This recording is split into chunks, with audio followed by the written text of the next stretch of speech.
4/2019 district health officer doctor Hussain Umrani service age पूरी थियण सबबि रिटायर थिया तो सिजावल जी DHO जी पोस्ट ते वॾो झीड़ो शुरू थी वियो। डॉक्टर हुसैन उमरानी खां पोइ डॉक्टर नज़ीर मेमण खे मुक़ररु कयो वियो, पर डॉक्टर नज़ीर न टिकियो। 20 ॾींहं गुज़रण खां बाद 23/4/2019 ते डॉक्टर नज़ीर मेमण खे हटाए वरी डॉक्टर ग़ुलाम रसूल बलोच खे DHO सिजावल मुक़ररु कयो वियो, जेको पिणु ज़्यादा टाइम जटा न करे सघियो। 10 ॾींहं गुज़रण खां पोइ डॉक्टर बलोच खे हटाए 2/5/2019 ते वरी डॉक्टर शहनाज ख्वाजा खे मुक़ररु कयो वियो। ईअं हिकु महीने में सिजावल जा 3 DHO बदिली थी विया। उन खां पोइ तक़रीबन 9 महीना वक़्फ़ो थियो ऐं साही पटी वई ऐं डॉक्टर शहनाज ख्वाजा उन पोस्ट ते पंहिंजा फ़र्ज़ सर अंजाम ॾिना पिए त वरी 3/2/2020 ते डॉक्टर जावेद भुट्टो DHO सिजावल जे सीट ते मुक़ररु थियो। डॉक्टर शहनाज ख्वाजा खे हटायो वियो। तक़रीबन 3 महीना कुझु ॾींहं जावेद भुट्टे साहिबु DHO सिजावल जे सीट जा मज़ा माणिया त 7/5/2020 ते डॉक्टर बशीर सोलंकी ऑर्डर खणी अची DHO जी सीट ते जावेद भुट्टे खे हटाए पाण वेही वियो। इहा ॻाल्हि डॉक्टर भुट्टे खे बि कोन वणी ऐं पाण चोटी जो ज़ोर लॻाए को वॾो जेक हणी अञा बशीर सोलंकी साहिब जे सीट खे चालियो बि कोन गुज़रियो त 16/6/2020 ते वरी धमाको थियो ऐं डॉक्टर जावेद भुट्टो DHO सिजावल जी सीट ते ॿीहर वेही वियो। सिजावल में ॿीहर मुक़ररु कयल डॉक्टर भुट्टे जी मुक़ररी खे अञा 20 ॾींहं ई मस गुज़रिया त डॉक्टर जावेद भुट्टे जी कुर्सी अची फाको कयो ऐं खेसि 1/7/2020 ते हटाए वरी डॉक्टर शहनाज ख्वाजा खे मुक़ररु कयो वियो। उन बाबति असां सिजावल वासियुनि खां पुछंदासीं त सिजावल सिविल अस्पताल में इलाज जूं सहूलियतूं न हुअण जे बराबरि आहिनि, आवाम खे को बि रिलीफ न मिली रहियो आहे, त पोइ DHO सीट ते हेॾो जहिड़ो छा ते आहे? अचो त सिजावल वासियुनि सां ॻाल्हायूं। तो दवा हिकिड़ी कोन मिली आहे छा था चवनि दवा त हिकिड़ी कोन्हे, गोरी कोन था ॾियनि, ख़ाली ईअं पियो जेके न ॿी बुज़ुर्ग पर्ची लिखी ॾिनो आहे पर्ची कढे टाइम दवा कोन ॾिनो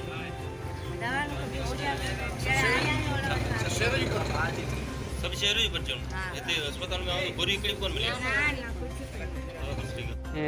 शाइन न्यूज़ वारनि जी त हिकिड़े अहम मसइले ते जेको हुननि इहो फोकस कयो आहे त भाउ मुंहिंजा इहो सिविल अस्पताल जेका सिजावल आहे न बल्कि पूरे ज़िले जूं अस्पतालूं जी पोजीशन इहा ई आहे जहिड़ी सिजावल जी अस्पताल जी हालतूं हे आहिनि त जेके से हिन जूं बिजेरूं बि जॾहिं ॿुधूं था त असांजे माना वार था कानार जी वञनि त हेॾी सारी बिजेरूं आहिनि ऐं जॾहिं अस्पतालनि में वञूं था त असांखे जेको सो बेड बि नथो मिले ऐं पंखो बि नथो हले ऐं हिकिड़ी गोरी लाइ तरसाए थो वञे ऐं उते जेको सो माण्हू नंढण का जो शिकार आहिनि मरीज़ जेके आहिनि या पाणी पीअण लाइ कोन्हे का फैसिलिटी कोन्हे का सहूलियत कोन्हे ऐं जेके बिजेरूं अचनि थियूं ख़बर कोन्हे कहिड़ी कागज़ी कार्रवाई तौर ते उहो खाइनि था।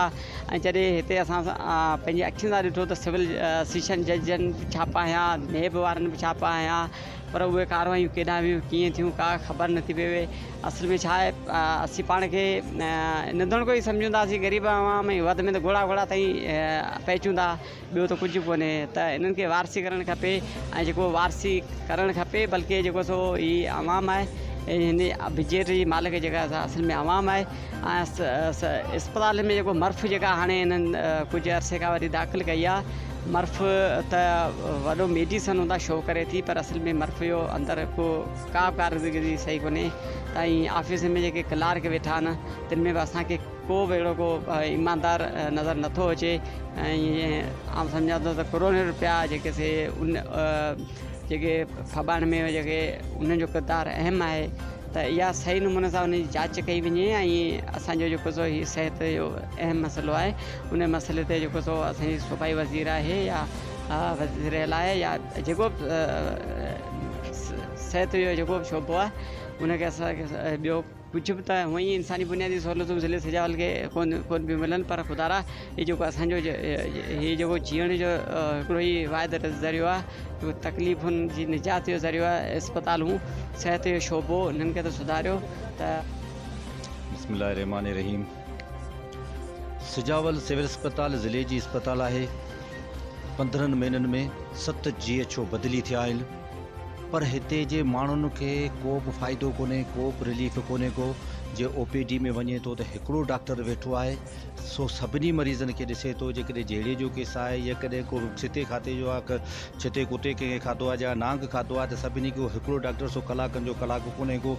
ऐं हिते त ही मर्फ़ जेको आहे, हिते 3 करोड़ रुपए जी जेका बजट आई आहे, ऐं मर्फ़ जारनि हड़प करे छॾी आहे।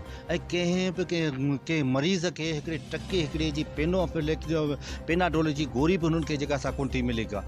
ऐं माण्हू जेका से परेशान आहिनि, तमामु जेका बि मशीनरी आहे उहा तबाह थी चुकी आहे।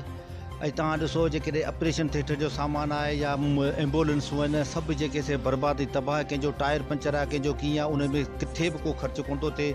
ऐं बेड कोन्हे के माण्हू जेके मरीज़ के जेके बेड ते के रहनि, ईअं जेको सो फर्श ते पिया आहिनि। हेॾो जेको सो ज़ुल्म लॻो पियो आहे। हेतिरी जेको सो माना बजट करप्शन जी हद हाई लेवल ते करप्शन आहे।